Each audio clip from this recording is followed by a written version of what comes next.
श्री मोक्ष मार्ग प्रकाशक ग्रंथ से आचार्य कल्प पंडित टोडरमल द्वारा अनेक प्रकारना खुलासा करवामां આવ્યા છે।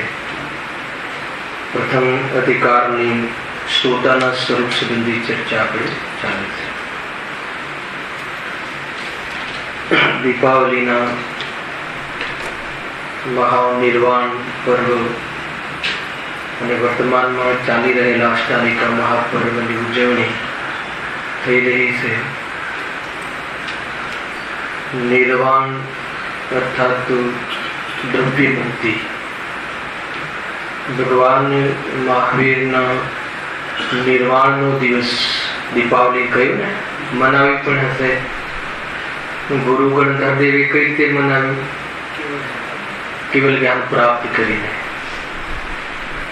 संपूर्ण अंधकारનો અભાવ કરીને પર્વમાં આનંદની ઉજવણી કરવામાં આવે છે।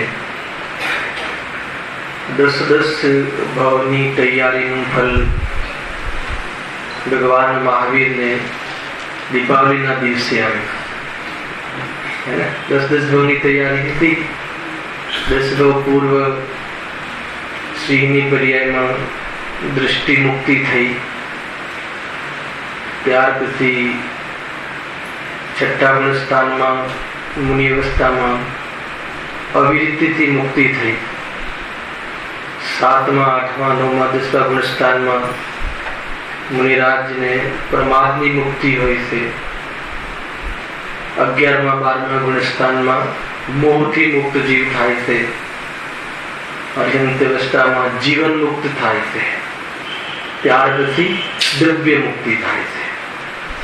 देह અને અઘાતી કર્મ શેષ રહેલા સર્વ કર્મોના અભાવ થઈ અને જે શ્રદ્ધામાં આત્મા અશરીરીપણે લીધો હતો એવો પર્યાયમાં પરમાત્માપણે સિદ્ધ અવસ્થામાં પ્રાપ્ત થઈ ગયો। એટલી વાત આવી ને, આ પૂરી યાત્રા થઈ। નિર્વાણ મહોત્સવની આ ચર્ચા થઈ। ધન્યતેરસના દિવસ દરમિયાન તો ભગવાનની અંતિમ વાણી ખરી હે ને। ધન્યતેરસથી વાણી ભગવાનની ખરવાની બંધ થઈ જાય છે। આપણી વખત પણ સમોષણમાં હોઈ શકીએ છીએ। કાળી ચૌદસના દિવસે આપણે ભગવાનના વાણી સાંભળવા આવ્યા, પરંતુ દર્શન મળ્યા પણ વાણી સાંભળવા ન મળી। પછી અમાસના દિવસે આવ્યા તો ન વાણી મળી ને દર્શન મળ્યા। ખ્યાલ આવે? ભગવાન સંપૂર્ણ જેમને અંતિમ દેહ હતો, પંડિત મરણ કહેવાય છે, અને નિર્વાણને પ્રાપ્ત થઈ ગયા કે જે ફરીથી દેહને ધારણ કરવાના નથી, 4 ગતિઓમાં આવવાના નથી।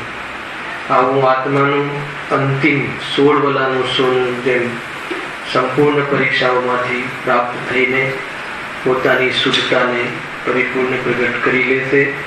એ રીતે આત્મા परिपूर्ण परमात्मा दशा ने प्राप्त करी लेते। એ દિવસે જેવું એમને નિર્વાણને પ્રાપ્તિ થઈ, ગૌતમ દેવને કેવલ જ્ઞાનની પ્રાપ્તિ થઈ। કુલ કહેવાની વાત એ હતી કે આવા મહાન પર્વના દિવસોમાં આપણે આત્માની પરમાત્માની વિધિ યાદ કરી અને આપણે પણ મોહ મુક્ત, જીવન મુક્ત અને આ દ્રવ્ય શરીરથી મુક્તિની પ્રાપ્તિ કરી શકીએ છીએ એવી જાતિના એ જીવોમાંથી એવી જાતિના સંસ્કાર સંબંધી બોધ લઈ અને આપણું જીવન મહિમાવંત કરવું જોઈએ. મૂળ વાત એ છે.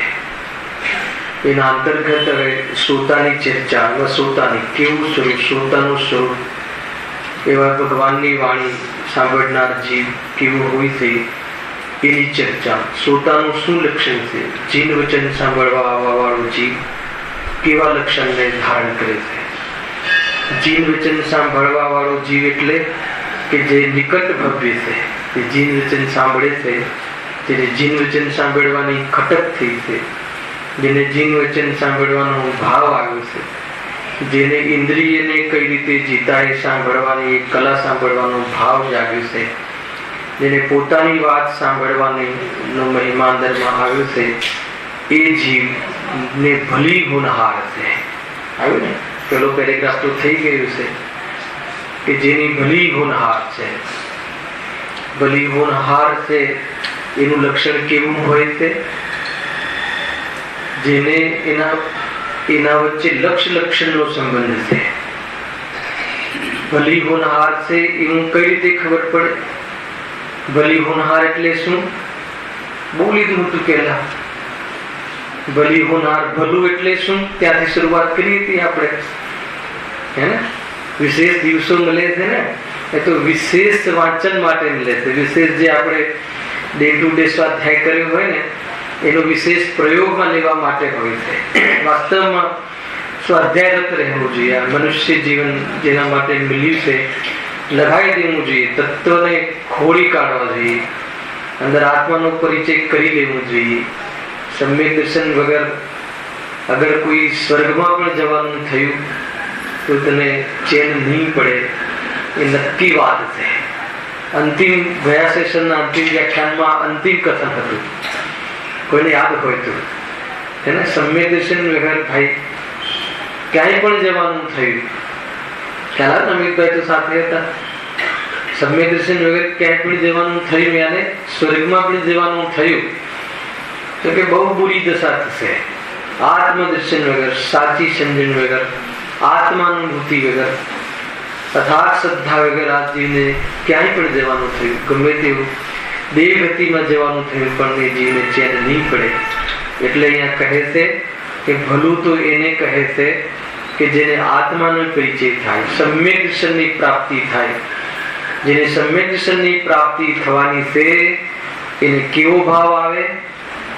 હાલાકી એની ચર્ચા છે. એને જીન વચન સાંભળવાનો ભાવ આવે. કયા ઉપદેશ પૂર્વક? હું કોણ છું, ક્યાંથી થયો, શું મારું સ્વરૂપ છે, આ દુઃખ જે થઈ રહ્યા છે એનો ઉપાય શું છે, એવી જાતના વિચારપૂર્વક, જિજ્ઞાસાપૂર્વક, ખટકપૂર્વક જેને જીન વચન સાંભળવાનો ભાવ આવ્યો છે એની હોનહાર ભલી છે, હે ને? એટલે આ લક્ષણ બતાવ્યું કે હોનહાર ભલી છે લક્ષ છે. કેવી રીતે ખબર પડે કે આપણી હોનહાર ભલી છે? તો કહે જેને આવો ભાવ આવે, હે ને, જેને પાંચ ઇન્દ્રિયના વિષયનો અનુરાગ ભાવ ન આવે, અર્થાત એના વિકાસ કરવાનો ભાવ ન આવે, એને બહારમાં ઉલझવાનો ભાવ ન આવે, ઉલझવામાં બેચેની પરિભાષિત થાય, એને એના મૂંઝવણ થાય, એને માર્ગ શોધવાનો ભાવ જાગે, એની ભલી હોનહાર છે. એ માર્ગ શોધ્યા વગર નહીં રહે, એને આત્માનુભૂતિ વગર એ નહીં રહે, એ નક્કી વાત છે. એ અહીંયા કહે છે. એના પ્રથમ પેરેગ્રાફનું સામાન્ય ચર્ચા કરી લઉં છું, પછી બીજા પેરેગ્રાફની આપણે ચર્ચા કરીશું. એમાં બે ચાર પોઈન્ટ બહુ સરસ છે ને, કે ભલું થવા યોગ્ય છે. એને કોણે ભલું થવા યોગ્ય છે? કે જેને હું કોણ છું એવી જિજ્ઞાસા પૂર્વક, સમજજો, એવી જિજ્ઞાસા પૂર્વક, કોઈ અન્ય અપેક્ષાએ નહીં, કોઈ અન્ય કારણે અહીંયા સાંભળવાનો ભાવ આવે એમ નહીં, પરંપરાથી સાંભળવાની વાત આવે એમ નહીં. સમજો, મૂળ અભિપ્રાયની વાત છે. એને અંદરમાં શું અભિપ્રાય છે સાંભળવા પાછળનું? કેમ અહીંયા આવવું પડ્યું? કેમ ભગવાનની વાણી સાંભળવાનો ભાવ થયો? એને કેમ સોનગઢ જવાનો ભાવ થયો? એને એમ ઘણા કારણ હોઈ શકે કે ના હોઈ શકે. એને ગુરુદેવની સાધના ભૂમિ છે, એટલે સોનગઢ ગયા, હે ને? અનેક પ્રકારના મહેમાનો ત્યાં મિલશે એટલે સોનગઢ ગયા, નવું મકાન લીધું છે એટલે સોનગઢ ગયા, રજાઓ પડી છે એટલે સોનગઢ ગયા. અનેક કારણ હોઈ શકે છે, હે ને?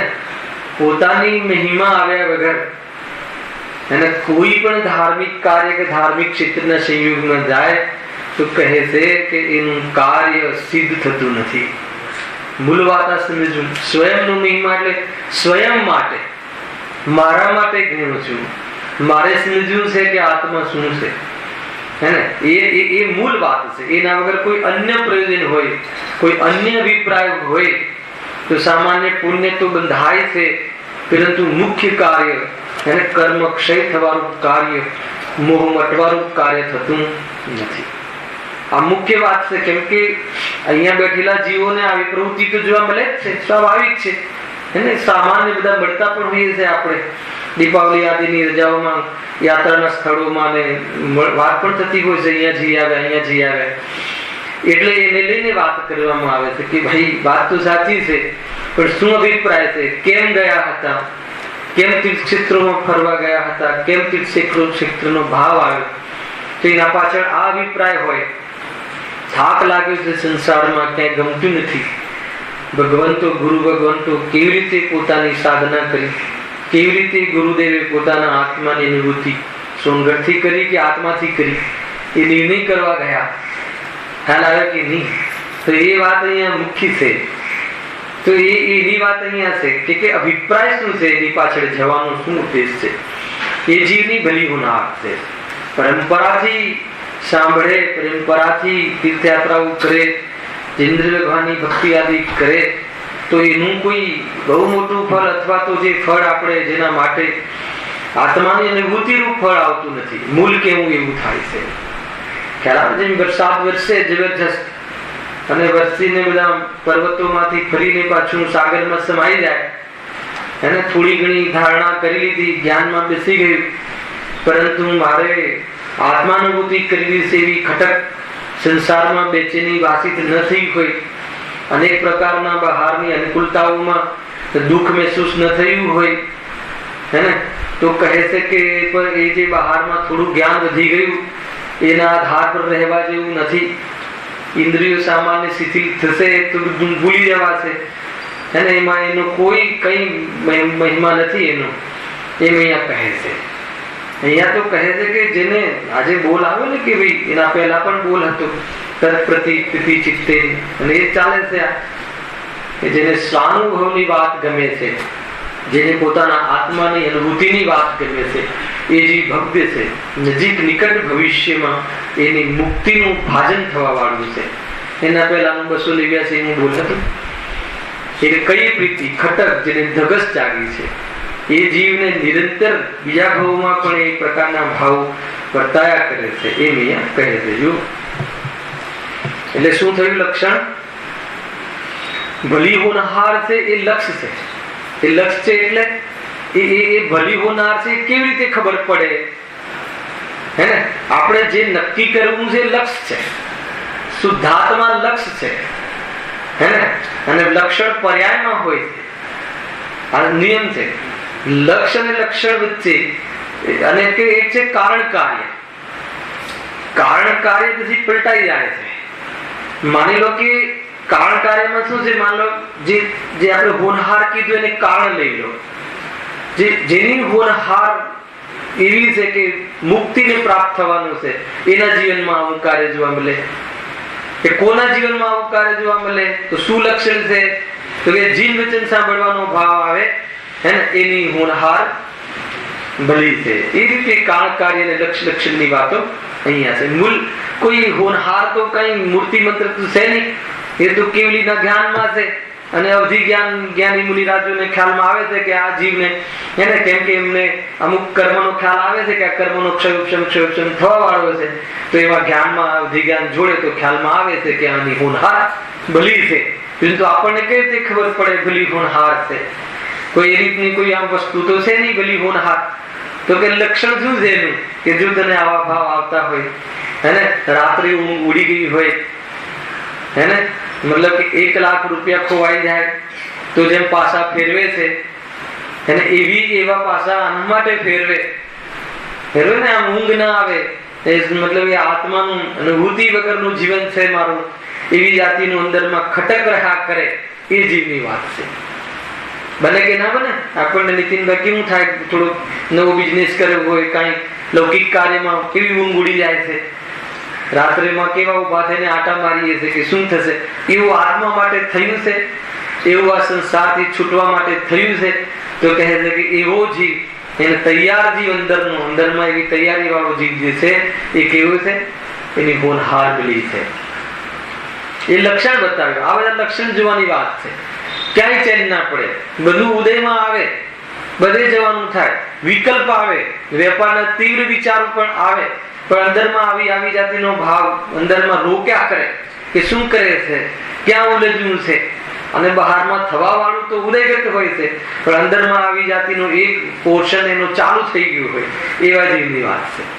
હાલમાં આવે ને, હું પ્રેક્ટિકલ વાત છે તો સમજી લેવું કે હા મારું ભલી હોનહાર છે, અને આમાં પ્રમાદ આવતું હોય, આમાં પ્રીતિ ના આવતી હોય. એને બીજું લખ્યું છે ને, આગળ લખ્યું છે કે પ્રીતિપૂર્વક શાસ્ત્ર સાંભળે છે.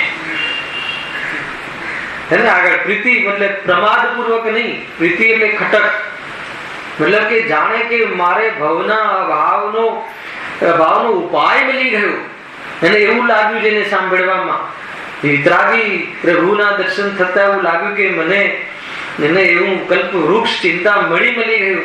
મારે હમણાં જ દુઃખનો અભાવ કરવું હોય, હું દુઃખરૂપ છું એવું નિર્ણય કરવો હોય, તો કહે છે કે એની પ્રયોગ પદ્ધતિ મળી ગઈ.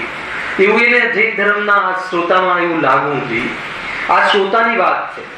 એને આ જે કહ્યું ને, દિવાળી પર કોણ મનાવે જેને આવો ભાવ થયો કે નહીં, મારે પણ આ અંધકારને દૂર કરવો જોઈએ. આ અંધકાર દુઃખરૂપ લાગે છે. કેવો મોહનો અંધકાર કેવું છે, આત્માની અનુભૂતિ માટે રોકે એવો અંધકાર છે.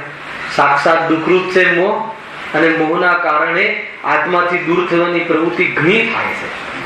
જીવનમાં બે વસ્તુ જોવા મળે. એક તો મોહ દુઃખરૂપ છે, બે કામ થાય છે મોહમાં. એક તો મોહ દુઃખ છે સાક્ષાત, અને મોહથી આત્માના પરિચયથી જીવ વેગળો થાય છે. જેટલો મોહ જ્યાં વધે છે બહારમાં, એટલો સ્વરૂપથી દૂર જાય, એટલા એના સ્કોપ ઓછા થઈ જાય. અને જેનો મોહ ઢીલો પડ્યો છે, જેના બલ ઢીલા પડી ગયા છે, જેને નક્કી થઈ ગયું છે કે નહીં સંસારમાં કાંઈ લાભ નથી, એવું જેને લાગ્યું છે, કહે છે કે ભક્તિ જીવ છે, નક્કી છે કે એની હોનહાર ભલી છે. એવો જીવ પ્રીતિપૂર્વક શાસ્ત્ર સાંભળે છે. અને અહીંયા લખ્યું છે, આ લક્ષણ છે બધા. બહુ ચર્ચાઓ આપણે થઈ ગઈ છે આની, જો વાંચી જવું આખો પેરેગ્રાફ શાંતિથી, આ જેટલું કહ્યું ને આમાંથી નીકળશે. અને આપણે એક લીટીની ચર્ચા કરી હતી. હવે શ્રોતાનું સ્વરૂપ કહે છે ભલું થવા યોગ્ય છે. તેથી જે જીવને એવો વિચાર આવે છે કે હું કોણ છું, ક્યાંથી આવી અહીં જન્મ ધર્યો છે, મરીને ક્યાં જઈશ, મતલબ ક્યાંથી તો અહીંયા આવ્યો છું એટલે પેલા હતો, ક્યાંક જઈશ એટલે રહેવા વાળો છું. તો નિત્યની તો એની અંદરમાં ખબર પડી ગઈ છે, એટલે ચિંતા થઈ છે. મતલબ કે હું નિત્ય છું, હવે મારે ક્યાંક જવાનું છે, તો નિત્ય જે હું છું એના માટે મેં શું કર્યું, જે હું નથી, જે મારી ક્ષણિક અવસ્થાઓ છે, એના માટે તો મેં ઘણો વિચાર કર્યો, પણ જે હું કાયમી રહેવા વાળો છું એના માટે તો મેં વિચાર પણ નથી કર્યો. તો હવે એને વિચાર આવ્યો કે અરે મારું શું થશે એમ, અને આવી જાતિનો અંદરમાં વિચાર પેદા થાય છે કે રહેવાના છે કે નથી નેક્સ્ટ ભાવમાં, કે આપણે આટલું ટાર્ગેટ છે 5, 25, 50 વર્ષનું, કે જે વાસ્તવિક આપણું જીવન જ નથી, જે આવા વાળા ભાવમાં પણ રહેવા વાળો છું, અનંતકાળ રહેવા વાળો છું, એના માટે મેં શું કર્યું, એને મેં માન્યો કે નહીં, એ મારું સ્વરૂપ છે કે નહીં, હું આત્મા છું કે શરીર છું, અને હું શેઠ છું કે શુદ્ધાત્મા છું, હું મનુષ્ય છું કે જીવ છું, નિર્ણય કરવા જેવું છે. હું જ્ઞાન ચૈતન્ય પદાર્થ છું કે હું જડત્વ છું, સ્પર્શ રસ ગંધ વાળી પ્રકૃતિ વાળા અનેક આકારમય હું છું, કે એને જાણવા વાળો એવા અનેક આકારને જાણવા વાળો છતાં નિરાકાર રહેવા વાળો પદાર્થ હું છું. એવું જેને અંદરમાં ખ્યાલ આવ્યો, દેહ તો પડી રહે છે. થઈ હતી ને જિજ્ઞાસા શ્રીમદ રાજચંદ્રને સ્વશાન પર જઈને, શું છે આ બધું, એમ કોણ જાય છે, કોણ આવે છે, કે નહીં? એવો વિચાર થાય નહીં ભાઈ ક્યારે બી.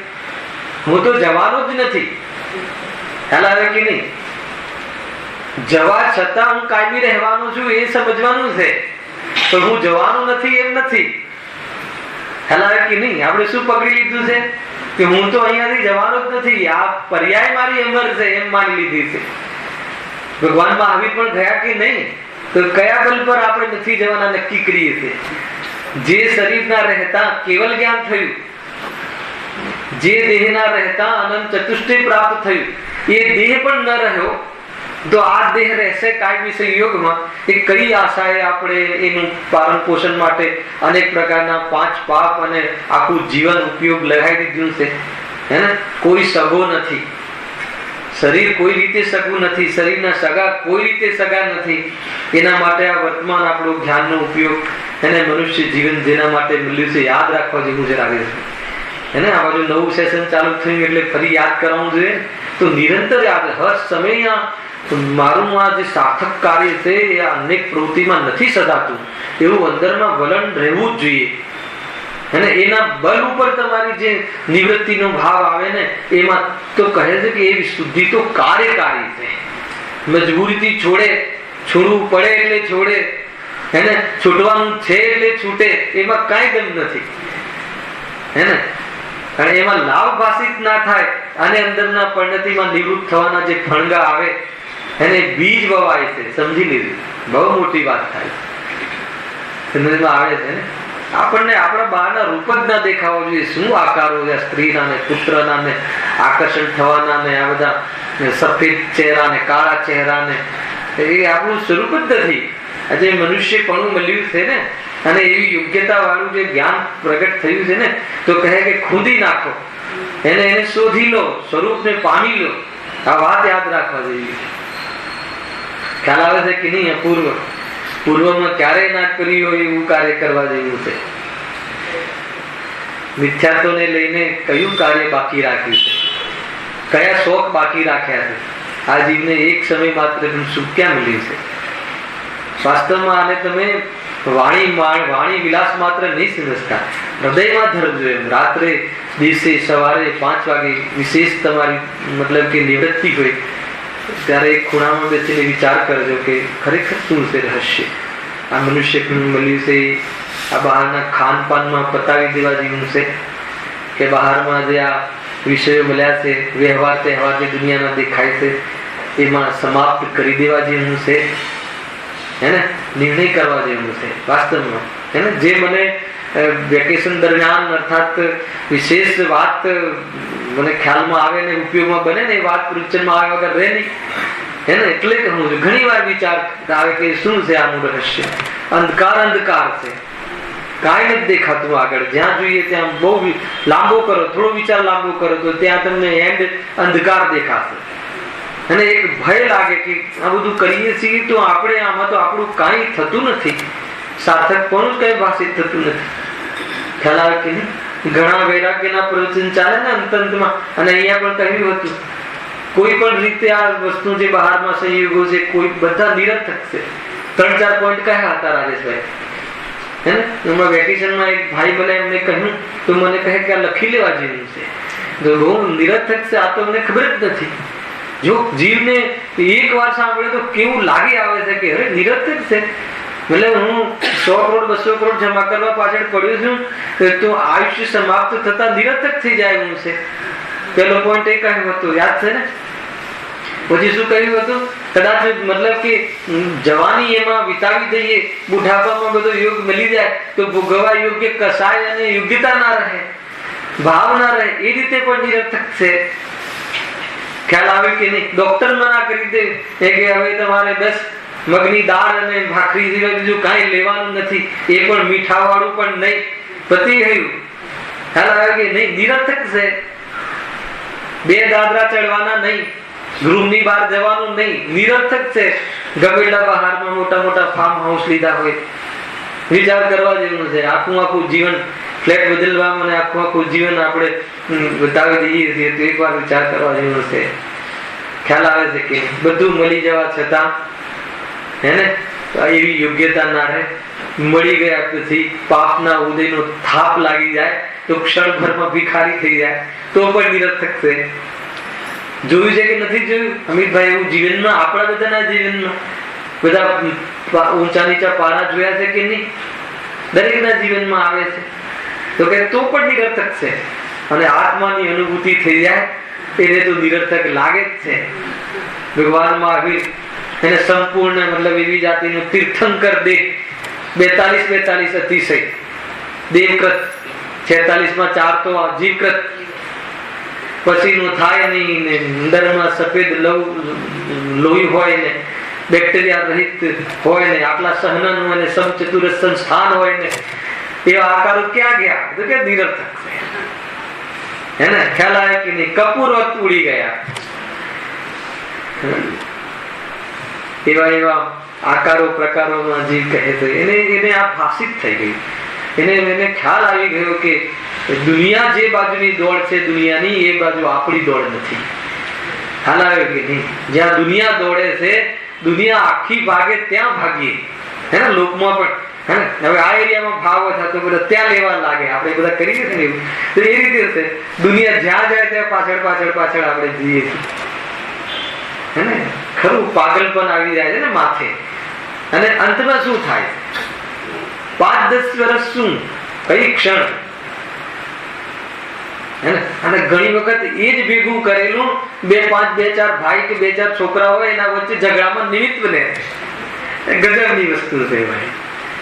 નિરર્થક છે. નિરર્થક બને છે કે નથી બનતું?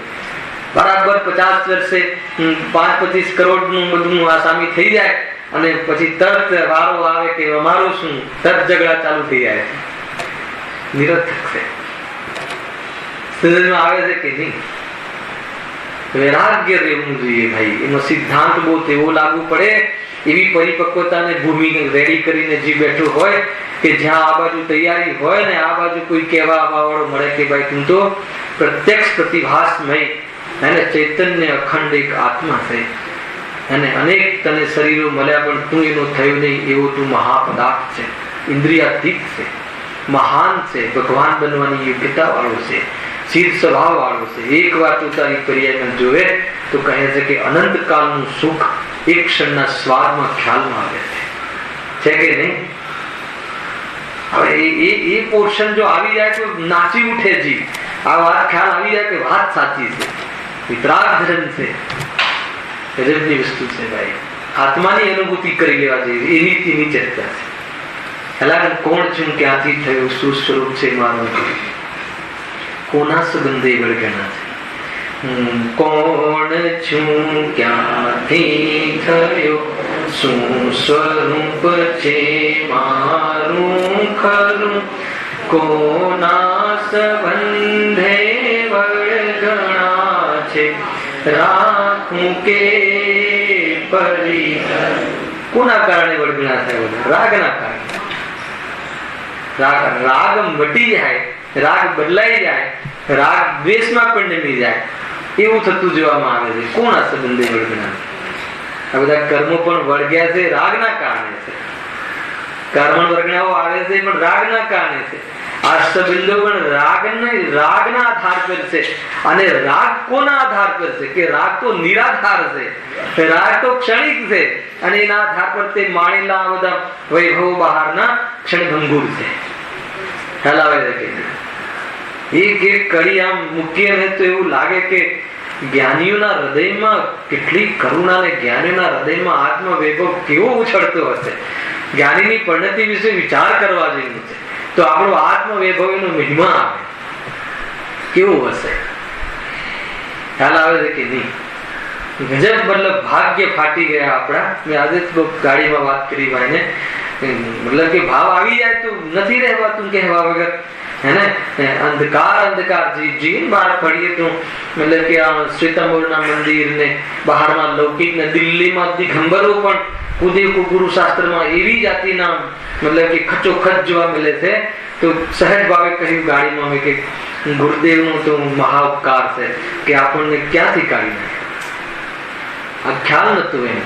મતલબ કે આ આત્મા ને એમાં અનંત ગુણ ને એનો અનંત વૈભવ અને એની પરિણતિમાં છલકાઈ જાય આ બધો રાગ હોવાના કાળમાં પણ આત્માની વૃદ્ધિ થઈ શકે, રાગ પરપણે દેખાય એવી જાતિનું પર્યાયનું સામર્થ્ય, અને રાગ ક્યારે બી આત્મા રૂપે ના થાય ને આત્મા રાગ રૂપે ન થાય એવો ત્રૈકાલિક યોગ્યતા વાળો સ્વભાવ નિર્દેશ છે. મતલબ કે એક વખત એમ કહી શકાય કે આપણે લોકો ભક્તિ છીએ.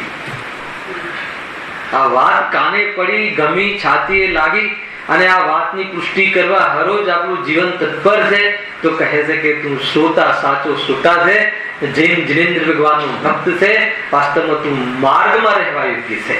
એ ખ્યાલમાં આવે છે નીતિનભાઈ? વિચાર કરજો આપણો ભૂતકાળ અત્યારનો, હે ને, જે આપણને આ વાત જ કશી જ નહીં, આ બધું હતું પણ કાંઈ નહીં. ખ્યાલ આવે કે નહીં? જ્યાં જ્યાં હજુ મતલબ કે અંદરમાં પરિણતિ કામ કરી રહી હોય તો કહે છે કે હજુ એનો ઉપાય અહીંયા છે, ઉપાય મળી ગયો, એની વાત છે. મતલબ કે પ્રીતિ આવે, ઉપાય મળી ગયો, અને એટલા મતલબ કે કેવા દુઃખ છે. અને લાસ્ટ પીરિયડમાં વ્યાખ્યાનમાં લીધું હતું ને, એક સિચ્યુએશન તો બતાવો કે જે સુખમય હોય. અરે બેચેની, બેચેની, અરે બેચેની, હે ને, મતલબ 90% આવી જાય તો બીજા દિવસથી એડમિશન ની બેચેની. ખ્યાલ આવે કે નહીં? ગજબ છે. 100 કરોડ આવી જાય તો સાચવવાની બેચેની, કોણ લઈ જશે, કોણ ખાઈ જશે, એમ કરીને પણ એ શાંતિથી ના રહી શકે. એનું મતલબ એક હું તમને એવા પોર્શન બતાવું છું કે દુનિયામાં જેને સુખ માનીને બેઠા છે એમાં તમને આકુલતા દેખાવી જોઈએ. ઘરે આકુલતા છે, બેચેની. ઉપાય બીજો કોઈ છે, કહે છે કે ક્યાં જઈશું, હે ને. આગળ લખ્યું છે મારું સ્વરૂપ શું છે, આવું મારું સ્વરૂપ છે, આહા આ મારું સ્વરૂપ છે, અરે આવું મારું સ્વરૂપ છે. બે વસ્તુ આવે કે ના આવે? ચૈતન્યની વાત, હા આવું મારું સ્વરૂપ છે, અને આ વર્તમાનમાં ચરિત્ર થઈ રહ્યું છે, આ મારું સ્વરૂપ છે. આ તો કઈ મારું સ્વરૂપ છે, સડી જાય, ઘડી જાય, નમી જાય, હે ને, માટીમાં મળી જાય, ગંધ આવે, દુર્ગંધ આવે, અંદરમાં આત્મા છે તો એ રમણીય લાગે છે, હે ને. પેલા નાટક સમીસા રસમતા, રમતા, ઉર્ધ્વતા, એમાં શ્રીમદજી અર્થ કર્યું છે રમતાનો. અરે જીવ ના હોય તો આ પ્રકૃતિ રમણીય ના લાગે. અરે ઝાડમાં જીવ ના હોય તો તને આ લીલોતરી આ જે દેખાય છે તને ગ્રીનરી ના લાગે. કે નહીં? એ ઝાડમાં જીવ જતો રહે તો ઠૂંઠ લાગે. અરે આની અંદર જીવ ના હોય તો આ ચહેરો રમણીય ના લાગે, મળદું લાગે. પોણો કલાક પછી રાખવાનો ભાવ ના, પોણો કલાક 1 સેકન્ડ રાખવાનો ભાવ ના આવે. તો મજબૂરી હોય એટલે રાખે કે કોઈ આવવા વાળું બાકી છે, રાખે છે કોઈ ઘરમાં. સડી જાય, ગંધ મારે, દુર્ગંધ મારે, અંદરમાં જો જીવ ના હોય. જીવ એટલો મહાન છે. ત્યારે એવો અર્થ કાઢે શ્રીમદ રાજચંદ્ર. ખ્યાલ આવે? જીવ મહાન છે. અરે આ બધું છે પણ એને જાણવા વાળો ના હોય તો કહે છે કે શું કિંમત? કરોડો રૂપિયા તિજોરીમાં હોય પણ એનું જ્ઞાન કરાવવા વાળો ના હોય તો શું કિંમત? જીવ એટલું મહાન છે. શું છે મારું સ્વરૂપ? ખરેખર મારું સ્વરૂપ શું છે? એકવાર ઊંડા ઉતરો તો ખરા, હે ને. જેમ જેમ અંદર જઈએ એમ ચૈતન્યનું પ્રકાશ થતું જાય, ખ્યાલ આવી જાય છે કે ઓહો મારું સ્વરૂપ શું છે. એક એક જે કથન મૂક્યા છે ને, હૃદયને સ્પર્શ થઈ જાય. વાસ્તવમાં અનિલભાઈ તમે આ ચીજને એટલી ગંભીરતાથી, ખટકથી, અવેરનેસથી, ખ્યાલ આવે ને, જરૂરિયાતથી, કર્તવ્યથી, આ બધા પ્રીતિના ભેદ છે. ખટકથી એટલે ગંભીરતાથી, કર્તવ્યથી, ભૂખથી, અને મતલબ તીવ્ર ભક્તિથી ખ્યાલમાં આવે. એમ લાગે કે નિહાલ થઈ ગયા, એને બહારમાં ખાવાના ઠેકાણા ના હોય, એ જીવ કયો નિહાલ થઈ ગયો, અને હું તો મતલબ કે પામી ગયો. અનાજની આમે મારે ક્યાં જરૂર છે, એને એવી જાતિના અંદરમાં એના મતલબ કે અંદરના બુલંદી પરિણામ અંદર થઈ જાય છે. ખ્યાલ આવે કે નહીં? વાસ્તવમાં માર્ગ તો મળી ગયો, હવે એમાં ચાલવું આપણા હાથમાં છે નહીં. એમાં પ્રયોગ પદ્ધતિથી એમાં રમવું આપણા હાથમાં છે. મૂળ વાત આપણને ગુરુવર કહેતા ગયા કે ભાઈ બાજી તારા હાથમાં છે, હુકમનો એકો તારા હાથમાં છે, હે ને. કે આ કટ કરીને બાજી જીતી લેવી એ તારા હાથમાં છે, અને છતાં તું ન કરે તો વારવાર તને આ ભાવ આવી જાતિના મતલબ કે શું કહેવાય ચાન્સ નહીં મળે. નક્કી વાત છે. અસંગની પંચેન્દ્ર જીવ સુધી તો ગજબનું, મતલબ કે દુઃખ લાગવું જોઈએ તો એવું લાગવું જોઈએ કે જેને આત્માના અનુભવ કરવાનો ચાન્સ નથી. અગર દુઃખ લાગવું જોઈએ તો જેને આત્માના અનુભવ કરવાનો ચાન્સ છે, અવસર છે, સંગી પંચેન્દ્રિય પણ સાચું જૈન પણ સાચા શાસ્ત્રના અર્થ શું બાકી રાખ્યું છે? પુણ્યની લીલા પણ ગજબની. અને તું તારી રમત નહીં રમે તો પુણ્ય તો પરવારી જવા માટે છે. ખ્યાલ આવે કે નહીં? એટલે બધું વિચારવા જેવું છે ભાઈ. શું કહે? જેટલી વાર તો નહીં પેરેગ્રાફ વાંચો તો કાંઈ નહીં કાંઈ વાત અંદરથી અંદર, કેમ કે બહુ બળ છે.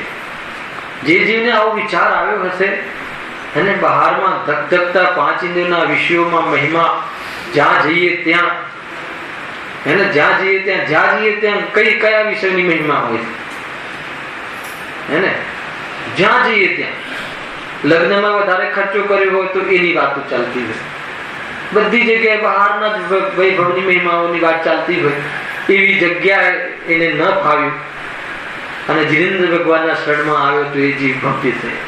એને વિતરાગતા ગમી, એને બહારના આવા રાગના ને બહારના અભિમાનના ને બહારના ક્ષણિક યશના પરિણામોમાં ન ફાવ્યું. એને એમ લાગ્યું કે નહીં, આ તો ક્યાં શાશ્વત છે. જે વ્યક્તિ આજે યશ કરે છે એ જ કાલે અભ્યાસ કરે છે. શું દમ છે સંસારમાં? જે રક્ષણ કરતો દેખાય છે એ ભક્ષણ કરતો દેખાય છે. કેવું ચરિત્ર બની રહ્યું છે દેખાય છે કે નહીં? એટલે દ્વેષ કરવાનો કે સ્વરૂપમાં જવાનો? ખ્યાલ આવે કે નહીં? ઘરે જઈને દ્વેષ નહીં કરતા, આ તો સ્વરૂપમાં જવાનું. હા, માર્ગ મળી, સામે માર્ગ મળ્યો એટલે આ ભાન થયું કે અરે આમાં તો દમ નથી. અર્થાત તો બીજો માર્ગ છે એ નક્કી કરવા માટે જીવનું જ્ઞાન તૈયાર થયું કે ભક્તિ છે, હે તારે ત્યાં તો નિમિત્તો ઉતરી આવશે. નક્કી વાત છે. ખ્યાલ આવે છે કે નહીં? અને એવા નિમિત્તો મળે, પણ નિમિત્ત ક્યારે કહેવાય? કાર્ય કરે ત્યારે તો આરોપ આવે. ગજબ છે ભાઈ, સમજવા જેવું છે. વિચાર કરવા જેવું છે કે મરીને ક્યાં જઈશ, હે ને? ક્યાં જઈશ? એક વાર વિચાર કરીએ ને તો આમ એમ થાય કે ક્યાં જઈશ. અર્થાત આપણે ત્યાંથી કોઈ ગયું તો છે ને, ઘરમાંથી દરેકને કોઈ કોઈ ગયું તો અત્યાર સુધી બધા થોડી છે, તો ક્યાં ગયા હશે? કોઈને મમ્મી ગઈ હોય તો ક્યાં ગઈ હશે? એ જીવ ક્યાં ગયો હશે? વિચાર કરજો જરા, અંદરથી એક વાર હલી દેવાશે, ક્યાં ગયો હશે એ જીવ? છોકરાને મોટો કર્યો ને 20-25 વર્ષ સુધી બૂમ બરાડા કર્યા તો એ બધું શું થયું? તો કે શૂન્ય થઈ ગયું. એનું ફળ કાંઈ ના આવ્યું. જીવ તો ગયો ને. આત્મકલ્યાણની પ્રાયોરિટી હોય જીવ. વાસ્તવમાં વિચારવા જેવું છે. જે જીવ એટલે કે ઉંમરના અંતમાં આવીને ઉભો છે એને પણ, અને જે જીવ યુવાન છે, શરૂઆત કરી છે જીવનની, એને પણ. કેમ કે બધા જ પ્રકારના પરિણામ પતવા માટે છે. છત નક્કી કરી લેવા જેવું છે. ખ્યાલ આવે કે નહીં? ત્યાં મારા પ્રવાસમાં બહુ ચર્ચાઓ ચાલી રાજેશભાઈ, બહુ પ્રયોજનભૂત ચર્ચા, 8-8 કલાકની ચર્ચાઓ ચાલી, ડે ટુ ડે, હે ને? સવારે 5 વાગ્યાથી લઈને, મતલબ એક શિબિર તો અંતમાં બધા ભાવ વિભોર થઈ જાય કે અરે આ વાત તો વર્ષોથી ગુરુદેવને સાંભળતા હતા પણ પ્રયોગની ખબર ના પડી. તો એક બે બહુ ઉંમરના માજી હતા, તો કહે ભાઈ ઉંમર ઘણી થઈ ગઈ છે, તો મેં કહ્યું શું બગડી ગયું છે, હે ને? આજે ખબર પડી ને, આજે ખબર પડી ને. અને વાસ્તવમાં તો ગડપણ તો તમને હર સમય નક્કી કરાવે છે કે આમાં મારું કાંઈ ઉપજતું નથી, હે ને? જવાની વાળો તો બેભાન હોય, ભાન વગરનો હોય તો એમ કે હું બધું કરી શકું છું. તમને તો તરત ખ્યાલ આવે છે કે ચલાવી નથી શકાતું. ખ્યાલ આવે કે નહીં? તમને તો હર સમય વૈરાગ્યના પ્રસંગો છે, હર સમય વિરક્ત થવાના પ્રસંગો છે, સાક્ષાત પ્રસંગો છે. હર સમય ચાલવું હોય તો પણ ના ચાલી શકાય. જે તમે પહેલા મતલબ કે 100 મહેમાન આવે તો સપાટો મારી લેતા હતા, ક્યાં ગયું એ બધું? એ તમને હવે ખ્યાલ આવે. કે 100 મહેમાન આવે તો હું પહોંચી વળું એમ છું, તો હવે શું થયું? ખ્યાલ આવે એવું છે, અરે હર સમયે વિરક્ત થવાય એવું છે. પણ જીવને જુઓ એટલે ખ્યાલ આવે કે અરે વાત તો સત્ય છે. જે પણ કોઈ સ્ટેજમાં ખ્યાલ આવે તે આત્મકલ્યાણ થઈ શકે છે, હે ને? એટલે અવસર તો ચૂકવા જેવો નથી ભાઈ. જો શું કહે છે, મરીને ક્યાં જઈશ, મારું સ્વરૂપ શું છે, આ ચારિત્ર કેવું બની રહ્યું છે, મને જે આ ભાવો થાય છે તેનું ફળ શું આવશે? આ પોઈન્ટ બહુ મહત્વપૂર્ણ છે. હર સમય મને જે આ ભાવ આવે છે, એકવાર જે ભાવ આવે ને પછી વિચાર કરો કે આ ભાવનું ફળ શું છે. એકવાર વિચાર કરો, હલી જશે ભાવ, હે ને?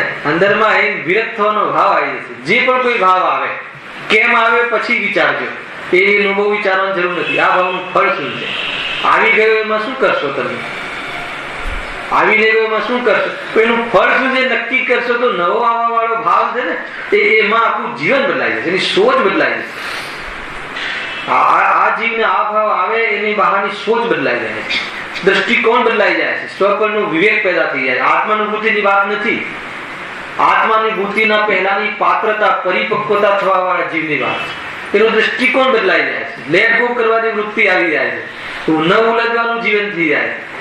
આ વાત છે. જેને આ ખ્યાલ આવી જાય કે અરે આ ભાવનું ફળ શું આવશે, આ ભાવ મને યુક્તિ નથી, આ ભાવથી મને અસ્થિરતા રહે છે, ભય રહે છે, બેચેની રહે છે, હે ને? અનેક પ્રકારના મતલબ કે એક પ્રકારથી મને આત્માની સ્થિરતાનો ભાવ થતા નથી. ચારિત્ર ખંડિત થાય એવા ભાવ જે થોડુંક સમજતો હોય એને પણ એ વિચારોથી, એ ભાવોથી વિરક્તિ આવી શકે.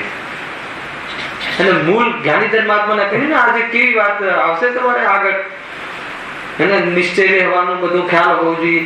સમ્યક દ્રષ્ટિ પણ રાગના કર્તા રૂપ પણમન થાય છે, કર્તવ્ય રૂપ માનતો નથી પણ કરે છે.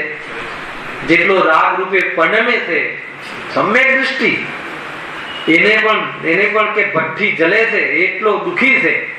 પર્યાયનો સ્વીકાર કરાયો કે નહીં કરાયો, બધી જ વસ્તુ બતાવે છે. ફરક એટલો છે સમ્યક દ્રષ્ટિ મિથ્યા દ્રષ્ટિમાં કે એને ભઠ્ઠી લાગે છે અને મિથ્યા દ્રષ્ટિને એમાં આશ્રમ લાગે છે.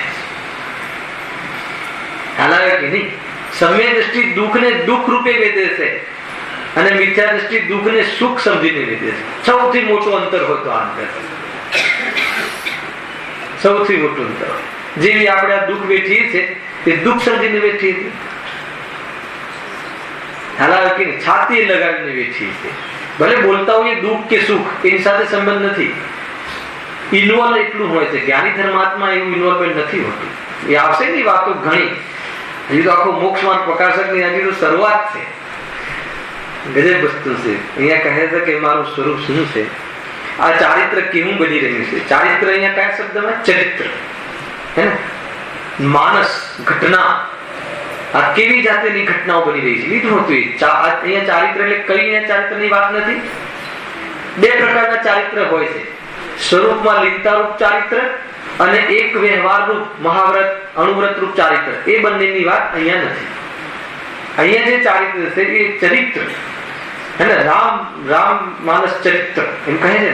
આનું ચરિત્ર, આ ઘટના, હા એનું અહીંયા આઠ લેવું છે. ઘણી વખત મને એક વાર પૂછ્યું કે ચારિત્ર લખ્યું છે તો એ ચારિત્ર એ નથી લેવું. કેવું ચરિત્ર બની રહ્યું છે, કેવી જાતિની ઘટનાઓ બની રહી છે, હા ઘટના કહો, પ્રસંગ કહો, કેવી જાતિની મતલબ બહારમાં ઘટનાઓ, યોજનાઓ અને આ પ્રસંગો બની રહ્યા. એ મને જે આ ભાવો થાય છે તેનું ફળ શું આવશે, તથા આ જીવ દુઃખી થઈ રહ્યો છે એ લાગવું જોઈએ. એ લાગે છે, પોતાને પૂછવાનું, હું દુઃખી થઈ રહ્યો છું એવું લાગે છે? ક્યારેક લાગે છે ને ક્યારેક નથી લાગતું, તો કે ભૂલ છે. ક્યારે લાગે છે દુઃખી થયેલો, ક્યારે લાગે છે? પ્રતિકૂળતામાં લાગે છે અને અનુકૂળતામાં, તો કે એ ભૂલ છે. તો કે અગર જે સુખ પછી દુઃખ આવે એ સુખ ના આવે. એક બીજો નિયમ આપ્યો છે શ્રીમદજી, સુખ પશ્ચાત દુઃખ આવે એ સુખ કઈ રીતે કહેવાય? ભલે તમને સુખ લાગ્યું પણ એ સુખ લાગ્યું ને પછી દુઃખ આવે તો એ સુખ કઈ રીતે કહેવાય? બે રૂમ કિચનનો ફ્લેટ આજે સુખરૂપ લાગ્યો અને 2 વર્ષ પછી દુઃખરૂપ લાગે તો એ સુખરૂપ ક્યારે હતો? એનો અર્થ એ સુખરૂપ એ વખતે પણ નથી એ સિચ્યુએશન. અને એ રીતનું આપણે તર્ક છે, લોજિક છે, ન્યાય છે. એ ન્યાયથી નક્કી થાય છે કે નહીં એ સુખ માનવામાં આપણી કઈ ભૂલ હતી. એનો અર્થ એ થઈ ગયો કે કોઈ બી સિચ્યુએશન સુખરૂપ છે જ નહીં. અને એની વાત છે. આ બહુ મોટું મતલબ કે દુઃખ મહેસૂસ થવું જોઈએ, આકુળતા. હે ને, રાગ જે છે એ કારણ છે અને દુઃખ જે છે એનું ફળ છે. રાગ છે ચારિત્ર ગુણની પર્યાય છે અને સુખ દુઃખ જે છે સુખ ગુણની પર્યાય છે. બે ગુણ અલગ છે. એક કરીને કહેવામાં આવે છે. સીધું રાગ પર આરોપ આપી દેવા રાગ દુઃખ રૂપ છે. સીધો આરોપ આપે છે રાગ દ્વેષ મોહ એ કયા ગુણની પર્યાય છે? મોહ એ શ્રદ્ધા ગુણની વિકારી પર્યાય છે, વિપરીત પર્યાય છે, મિથ્યાત્વ. અને રાગ દ્વેષ ચારિત્ર ગુણની અને સુખ દુઃખ આનંદ ગુણ. આત્મામાં એક આનંદ નામનો ગુણ છે. એને સુખાભાસ રૂપ સુખ અને અતિન્દ્રિય રૂપ સુખ અને આકુળતા રૂપ દુઃખ. ઓછી આકુળતા, વધારે આકુળતા, નિરાકુળતા, આ બધા ભેદ સુખ ગુણમાં આવે છે અથવા આનંદ ગુણમાં આવે છે. હે ને, એ રીતે રાગ આદિ પરિણામથી જીવને આવી જાતિની પરિણતિ થતી નથી. મારે આટલી વાતનો નિર્ણય કરી જેથી કંઈક મારું હિત થાય એ જ કરવું. મૂળ વાત આ છે. હે ને, મારે આ વાતનો નિર્ણય કરી અને જે રીતે મારું હિત થાય, જે રીતે એટલે શું? આ બહુ સારી લીટી છે. જેથી કંઈક મારું હિત થાય એ જ કરવું. મતલબ આત્માનું હિત શામાં છે? રાગ રહિત અવસ્થામાં છે. હવે કહે છે એ હિત માટે, આત્મહિત માટે જે કોઈ પણ કઈ કરવું પડે એમ કરવું. મંદિર જવું પડે, શાસ્ત્ર સાંભળવું પડે, બ્રહ્મચર્ય વ્રત પાળવું પડે, રાત્રિ ભોજનનો ત્યાગ કરવો પડે, સોનગઢ જઈને રહેવાનો ભાવ આવે, યાત્રાઓનો ભાવ આવે, આ બધું જે પણ કઈ કરવું પડે કરવું. પણ શાના માટે? આત્મહિત માટે. આખું બદલાઈ ગઈ ને, આખી પાર્ટી બદલાઈ ગઈ. હે ને, આત્મહિતના માટે જે જીનવાણી સાંભળે છે એની ભલી હોનહાર છે. અને પરંપરાથી જે જીન વચનના સંપર્કમાં આવે છે એને વિશુદ્ધિ એવી જાતિની નથી કે એનું ભલું થાય. સાવ નિરર્થક નથી. સાવ નિરર્થક નથી એટલે શું? વિશ્વમાં કોઈ બી પરિણામ નિરર્થક નથી. પ્રકૃતિનું કોઈ પણ પરિણામ નિરર્થક ના હોય, નિષ્ફળ નથી. તો કહે છે કે એવું નિરર્થક નથી કે એનું ફળ ના હોય, પણ એનું ફળ પુણ્ય છે, પણ એનું ફળ મુક્તિ નથી. જે પરંપરાથી કરે, અર્થાત પરંપરાથી કરે એ પ્રવૃત્તિ એને આત્માનુભૂતિમાં નિમિત્ત બનતું નથી. અને જે માનો કે પ્રીતિથી કરે, જે આત્મહિતની મુખ્યતાથી કરે તો નિમિત્ત બને છે. ખ્યાલ આવે છે એમ. પરંપરાથી તેમાં ઘણા બધા ભેદો આગળ પણ કહી દીધા. મતલબ કે જેને અંદરમાં ખટક લાગી હોય એને આ બધી પ્રવૃત્તિઓ નિમિત્ત બને છે, અને ખટક ન લાગી હોય એને પ્રવૃત્તિ તો દેખાય પણ એને કોઈ લાભ થોડી થાય છે. આત્મ લાભ થતો નથી. કોઈક લાભ તો થતો હશે ને. હા, હવે ખ્યાલ આવે. હે શું? હા, આ બધું નિમિત્ત બને ને. મતલબ કે આ બધા વ્યવહાર કથન છે, આગળ આવવા વાળું છે. લાભ તો આત્માથી થાય. જો આમાં લીટી લખેલી તમને બતાવું, અંદરથી જ લખેલી બતાવું જો. વળી એ કાયમની સિદ્ધિ શાસ્ત્ર સાંભળવાથી થતી જાણી. હવે શાસ્ત્ર સાંભળવાથી આત્માનુભૂતિ થાય તો એ શું કામ લખ્યું છે? તો પછી શાસ્ત્ર સાંભળવાથી લખ્યું છે ને, તો કથન છે ને વ્યવહારના. પણ એક શાસ્ત્ર સાંભળવાથી કોને થાય? વાત એ ચાલે છે. વાત એ નથી ચાલતી કે શાસ્ત્ર સાંભળવાથી થાય કે આત્માથી થાય. થાય તો આત્માથી જ થાય. પણ આત્માથી કોને થાય? ક્યારે થાય? કે શાસ્ત્ર સાંભળવા વાળા જીવને થાય. પણ શાસ્ત્ર સાંભળવા વાળાને પણ ક્યારે કયા ઉદ્દેશથી સાંભળે તો થાય? વાત એ. આખો ક્રમ ખ્યાલમાં આવે કે નહીં? આપણે સીધો પ્રશ્ન કરીએ કે ભાઈ શાસ્ત્ર સાંભળવાથી નથી થતું તો શું કામ સાંભળીએ? અહીંયા શું કામ આવ્યા છે? માનો કે તમને એમ લાગે કે આપણે અહીંયા શું કામ આવ્યા છીએ? રાજભાઈ શું કામ? શાસ્ત્ર સાંભળવા. હવે શાસ્ત્ર સાંભળવાથી તો થતું નથી તો પછી શું કામ સાંભળો? ખ્યાલ આવે કે નહીં? એ વાત એમ નથી. આગળ બહુ વાતો આવવા વાળી છે કે ભાઈ વક્તા કઈ અભિપ્રાયથી કહે છે એને જીનવાણીમાં બે વાતો આવે છે કે નથી આવતી? જ્યારે એમ કહે કે ભાઈ આત્મા રાગી થયો, આજે જ કહ્યું કે ગુરુદેવે સમ્યક દ્રષ્ટિ પણ રાગ પર પરિણમન કરે છે, રાગને કરે છે, હલાવે કે નહીં, અને એટલો દુઃખ જેટલો કરે છે એટલો દુઃખી પણ થાય છે, સમ્યક દ્રષ્ટિ. અને એક બાજુ એમ આવે કે આત્મામાં દુઃખ છે જ નહીં, તરત જ આવ્યું હતું કે વસ્તુ અપેક્ષા જોઈએ તો રાગ તો સમ્યક દ્રષ્ટિને નહીં, જીવ માત્રને નથી. તો બે વિવક્ષાઓ કઈ ચાલે છે એ વિવક્ષા પ્રમાણે આપણે સમજવું જોઈએ. એટલે અહીંયા શું ચાલે છે કે સ્વાધ્યાય કોણ, સ્વાધ્યાયથી શાસ્ત્ર સ્વાધ્યાય, મતલબ કે આપણે આ પ્રવૃત્તિ જે કરી રહ્યા છે અત્યારે, એ પ્રવૃત્તિ આપણા આત્માનુભૂતિમાં નિમિત્ત બને કે ના બને પ્રશ્ન આવે, હે ને? કદાચ આપણે નિમિત્ત શબ્દ ના મૂકીએ તો પણ સમજી જવાનું કે નિમિત્તની વાત ચાલે છે. ખ્યાલ આવે કે નહીં? આ શાસ્ત્ર સાંભળવાથી આત્માનુભૂતિ થાય કે ન થાય, કદાચ સીધો પ્રશ્ન એમ પૂછે કોઈ વક્તા, તો એમ આપણે સમજી લેવાનું કે આ નિમિત્તની ઓરથી પ્રશ્ન છે કે આત્માનુભૂતિમાં આપણે જે શાસ્ત્ર સાચું શાસ્ત્ર છે, સાચા શ્રોતા છે, સાચા વક્તા છે, ગુરુદેવ વક્તા છે, હે ને, સર્વજ્ઞ વક્તા છે, તો એ એમની આપણે વાણી સાંભળી રહ્યા છીએ, તો મારી આત્માનુભૂતિમાં નિમિત્ત થાય કે ન થાય, મારું ભલું થાય કે ન થાય, તો કહે છે કે એનું ભલું થાય કે જેને આવી ધગસ લાગી હોય. અહીંયા એ બતાવું, એકદમ પ્રારંભિક શ્રોતાની ભાવભૂમિ બતાવી છે કે શ્રોતાનો ભાવ, કોને શ્રોતા કહેવો, ખાલી સાંભળે છે એને શ્રોતા કહેવો કે નહીં, જેની ભાવભૂમિ આવી છે એને શ્રોતા કહેવો. જેટલા એ બધા સાંભળે છે એ બધાને શ્રોતા કહેવા, તો ટેકનિકલથી તો કહીએ કે ભાઈ સાંભળે છે એટલે શ્રોતા, પણ કે અહીંયા એ વાત નથી. જૈન ધર્મનો સાચો શ્રોતા, શ્રોતાનું સાચું લક્ષણ, ખ્યાલ આવે કે નહીં? અહીંયા આત્માનું લક્ષણ નથી પૂછ્યું, અહીંયા શ્રોતાનું લક્ષણ પૂછ્યું છે. અહીંયા શ્રોતાનું ખ્યાલ આવે, અહીંયા શ્રોતાનું લક્ષણ નક્કી કર્યું છે. આમ તો જોવા જઈએ તો સાંભળવાની ક્રિયા આત્માને ક્યાં છે? ખ્યાલ આવે કે નહીં? એ રીતે તો આખી વાત જુદી થઈ જાય, પણ શ્રોતાનો એક રોલ છે ને, આત્માનુભૂતિ પહેલા દેશના લબ્ધિનો રોલ આવે છે ને, તો આત્માને આ વાત સાંભળવાનો રોલ છે ને, તો એમાં સાચો શ્રોતા કયો? જીન મંદિરમાં આવી જાય એને સાચો શ્રોતા કહેવો, પ્રવચનની ટેપ રોજ ટાઈમસર ચાલુ કરે એને સાચો શ્રોતા કહેવો, હે ને, એક બી ગુરુદેવનું પ્રવચન ના છોડ્યું એને સાચો શ્રોતા કહેવો. તો કહે છે કે બધાને ચોકડીમાં એ સાચા શ્રોતાનું લક્ષણ નથી. અહીંયા એમ કહેવું છે કે જીવને થાય છે, ઘણા ભાઈ મળે ને તો કે ભાઈ અમે 45 વર્ષથી ગુરુદેવને સાંભળીએ છીએ. એટલે ગુરુદેવ તો શું કે આપણી તો હિંમત નથી, ગુરુદેવ તેથી શું 45 વર્ષથી સાંભળીએ છીએ, તો એ કોઈ શ્રોતાનું લક્ષણ છે?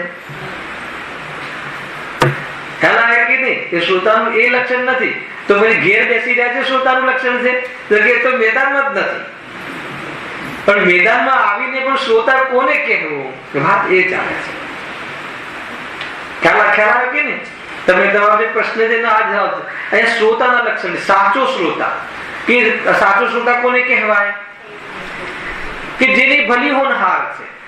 સાચો શ્રોતા કોને કહેવાય? કે નિયમથી જેને સમ્યક દર્શન થવાનું છે એ સાચો શ્રોતા. જે નિયમથી જેનો સંસાર મટી જવાનો છે, નિયમથી જેનો રાગ તૂટી જવાનો છે. તો કોનો, કયા શ્રોતાનો તૂટે? તો કે આ લક્ષણ છે. હવે આ લક્ષણ કોઈ બનાવે જાતે કરીને, એ નહીં કે ભાઈ હા તો આ લક્ષણ છે તો આ લક્ષણ હવે હું વિચાર કાલથી ચાલુ કરી દઈશ, એમ નહીં. જેને સહેજ એનો ખ્યાલ આવે, અરે ખરેખર સંસારમાં સુખ નથી, મારે કંઈક સાચી વાત, એવું અંદરમાં લાગી આવે. એ તો દરેકના ફિલિંગ્સ હશે, અહીંયા દરેકના આવું થતું હશે. એમાં કોઈ બુદ્ધિપૂર્વકની વાત નથી. આ બુદ્ધિપૂર્વક તો શાસ્ત્ર સાંભળવામાં આવે છે, અને પેલું તો બુદ્ધિ નથી લગાવવાની, એને લાગી આવે છે અંદરમાં કે નહીં વાસ્તવમાં સંસારમાં કાંઈ નથી. એ શ્રોતાની વાત છે, હે ને? આત્મામાં તો ન શ્રોતાપણું છે, ન વક્તાપણું છે, ન વાણી છે, ન પર છે, ન પર્યાય છે, ન ગુણભેદ છે, ન કશું નથી. હે ને? આત્મા તો અનંત ગુણનો પિંડ, ચૈતન્ય પ્રકાશથી ભરપૂર એવો શુદ્ધાત્મા છે. હે ને? એ આખી અલગ વસ્તુ છે. અને એને પહોંચવા માટે શું કરવું, એનો પ્રથમ ભૂમિકા શું છે એની ચર્ચા. આપણે એવી ભૂમિકામાં ઉભા છીએ ને કે એ ભૂમિકામાં પેલા અહીંયાથી સ્ટાર્ટ કરો, આજથી, કે મારામાં સાચું શ્રોતાપણું છે કે નહીં. હલાવે કે નહીં? અને ગુરુદેવે આપણે કહ્યું ને, આપણને કહ્યું પહેલા નક્કી કર તું આત્મા છે કે નહીં. તો એ પેલા અહીંયા પંડિત ટોડરમલજી જુદી એકદમ હજુ નીચેથી વાત ચાલુ કરાવડાવે. પહેલા એ તો નક્કી કર કે તારામાં સાચું સુતાપણું છે કે નહીં.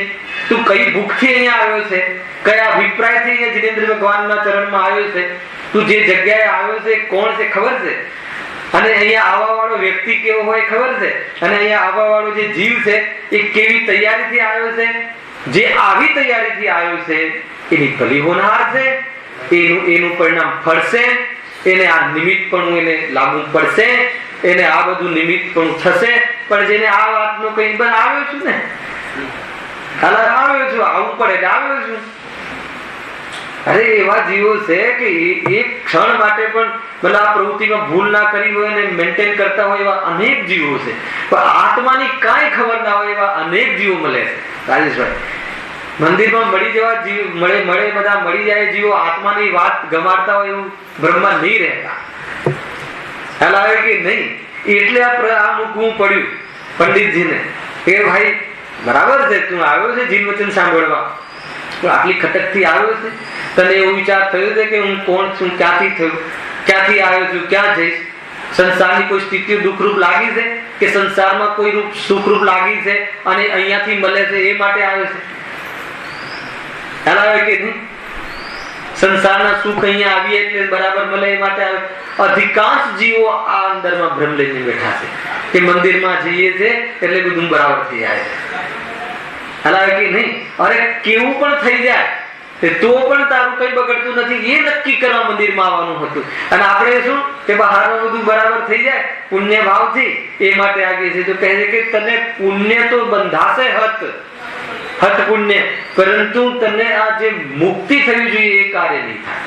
હે ને? ભગવાનના ચરણોમાં આવે તો પુણ્ય ન બંધાય એવું પણ નથી. કેમ કે 5 ઇન્દ્રિયના વિષયોથી ઠંડો પડ્યો હોય ને જીવ, એટલા આકર્ષણના ભાવો ના રહ્યા હોય, એટલે આવ્યો હોય પણ અભિપ્રાયમાં ગોટાળો હોય તો કહે છે કે આત્માનુભૂતિ થતી નથી. એવા અભિપ્રાયથી જીવો આખો ભગવાનની અથવા પ્રતિમાની સેવામાં કાઢી નાખવા વાળા આપણા બુજુર્ગો જોયા છે. આપણા ઘરમાં જોયા છે કે નથી જોયા? આખું જીવન મતલબ ભગવાનની પ્રતિમાના પ્રક્ષાલ કરવામાં અને મતલબ કે મોટા રાસડા ગાવામાં બધા અસામાયિકોના, એને અમે અમારા પોતાના ઘરમાં અમારા દાદાને બધા જોયા છે.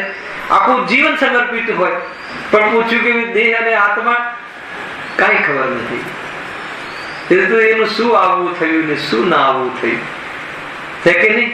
અનિલભાઈ, આપણા પુરખોને જુઓ તમે, એટલે આ વાત આવી અહીંયા. એને કાલે આને વિશેષ રીતે લેશું, વાંધો નહીં. જો એક મૂળ વાત એ છે કે પ્રશ્ન બિલકુલ પૂછવા, હે ને?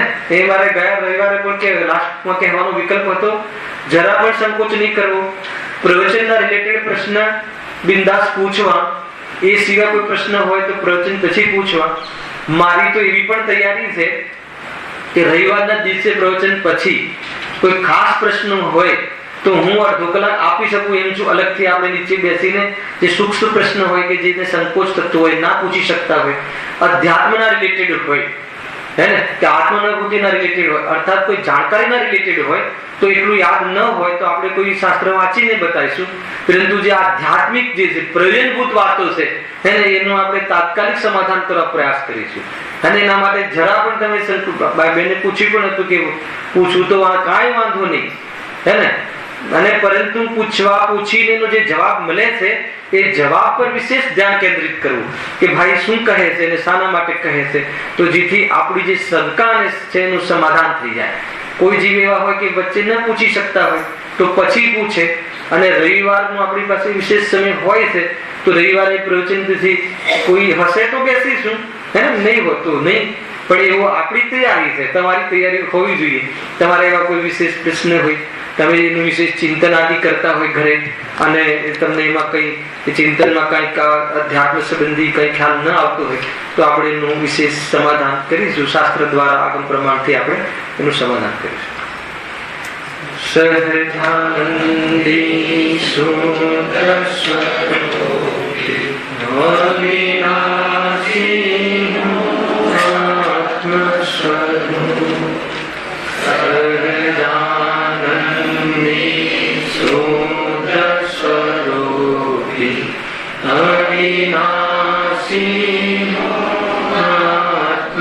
सहजानंदी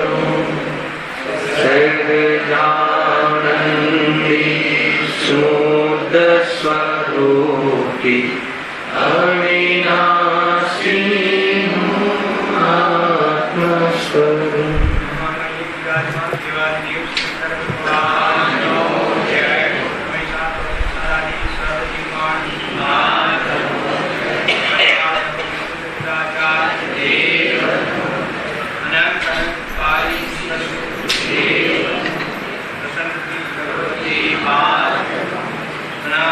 Terima kasih.